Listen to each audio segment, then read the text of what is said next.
Bismillahirrahmanirrahim. Assalamualaikum warahmatullahi wabarakatuh.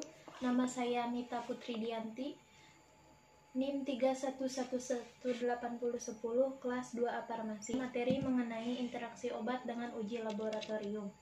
Untuk yang pertama, pemeriksaan laboratorium adalah suatu tindakan dan prosedur pemeriksaan khusus dengan mengambil bahan atau sampel dari penderita, dapat berupa urin, darah, sputum, atau sampel hasil biopsi.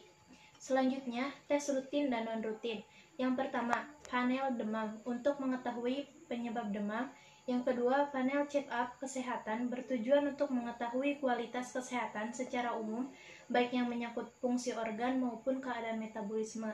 Yang ketiga, panel premarital untuk mendeteksi adanya penyakit menular, menahun atau diturunkan yang dapat mempengaruhi kesuburan pasangan maupun kesehatan rutin. Yang selanjutnya, panel lemak untuk mengetahui kadar berbagai jenis lemak yang terpenting dalam proses terjadinya penyumbatan pembuluh darah.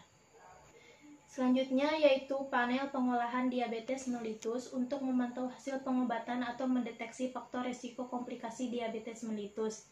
Selanjutnya, pada awal kehamilan untuk mengetahui adanya penyakit yang dapat mempengaruhi kesehatan ibu hamil maupun janinnya.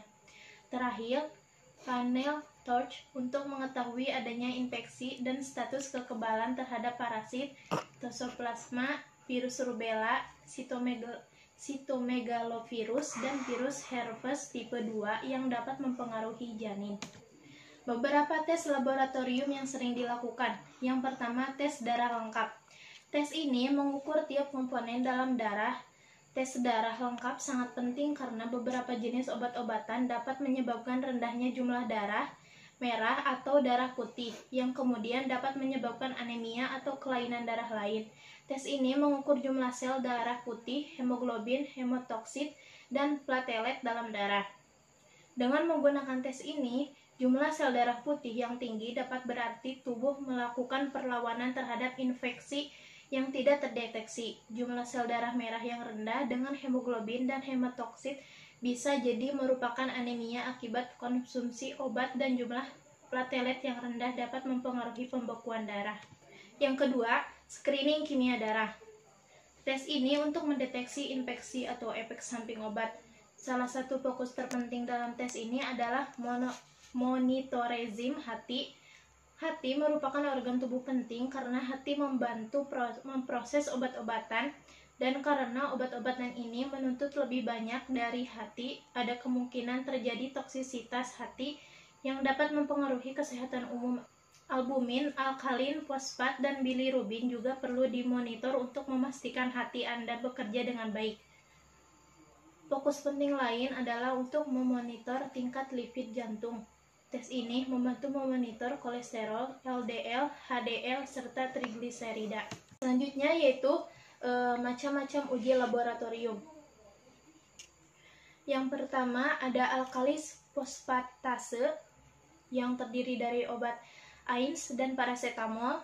Yang kedua bilirubin yang terdiri dari fenobarbital, estrogen, steroid anabolik.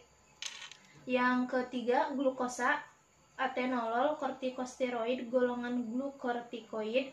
Dan yang terakhir blood urea nitrogen yang terdiri dari furosemid dan vancomycin. Untuk yang pertama, alkalin fosfatase merupakan suatu enzim yang dibuat di liver, tulang, dan plasenta, dan biasanya ada di dalam konsentrasi tinggi pada saat pertumbuhan tulang dan di dalam empedu. Enzim ini menghidrolisis ester fosfat dalam medium alkali. Fosfatase dilepaskan ke dalam darah pada saat luka dan pada aktivitas normal seperti pada pertumbuhan tulang dan pada saat kehamilan. Tingginya tingkat alkalin fosfat dalam darah mengindikasikan adanya penyakit dalam tulang atau liver, dan konsentrasi akan meningkat jika terjadi obstruksi aliran empedu. Yang pertama, obat AINS dapat menurunkan angka alkalin fosfatase, dan yang kedua yaitu paracetamol meningkatkan angka alkalin fosfat.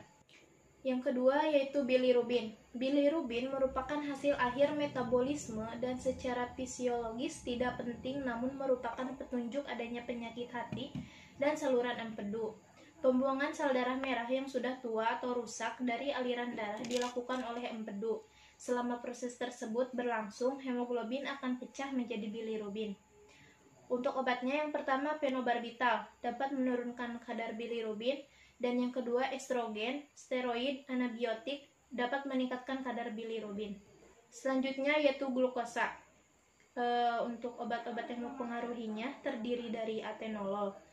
Interaksi dengan tes laboratorium dapat menurunkan konsentrasi glukosa. Untuk mekanisme kerjanya, menghambat glikogenolisis di sel hati dan otot rangka sehingga mengurangi efek hiperglikemia dari epinefrin yang dilepaskan oleh adanya hipoglikemia sehingga kembalinya kadar gula pada hipoglikemia diperlambat. Yang kedua, kortikosteroid golongan glukokortikoid. Untuk interaksinya dapat menurunkan konsentrasi glukosa.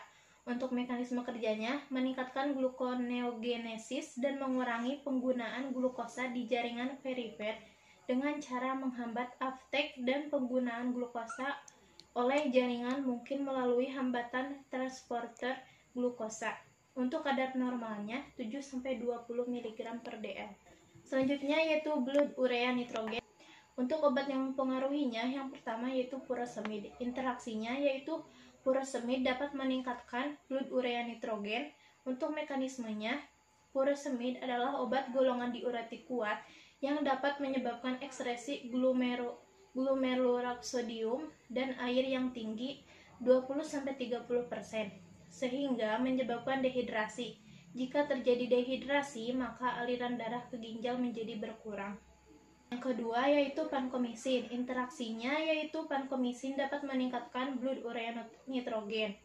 Untuk mekanismenya, vankomisin dapat menyebabkan ginjal tidak bekerja dengan baik. Pengeluaran urea nitrogen menjadi terhambat sehingga kadarnya dalam darah meningkat. Untuk yang ketiga, piroksikan. Interaksi dengan tes laboratoriumnya yaitu piroksikan sedikit dapat meningkatkan kadar blood urea nitrogen pada permulaan terapi yang kemudian menetap kadarnya. Seperti halnya pada pengobatan dengan fenilbutajon, indometasin, dan aspirin. Prostaglandin pada ginjal merupakan hormon dalam pengaturan sirkulasi darah di dalam medula dan korteks adrenal.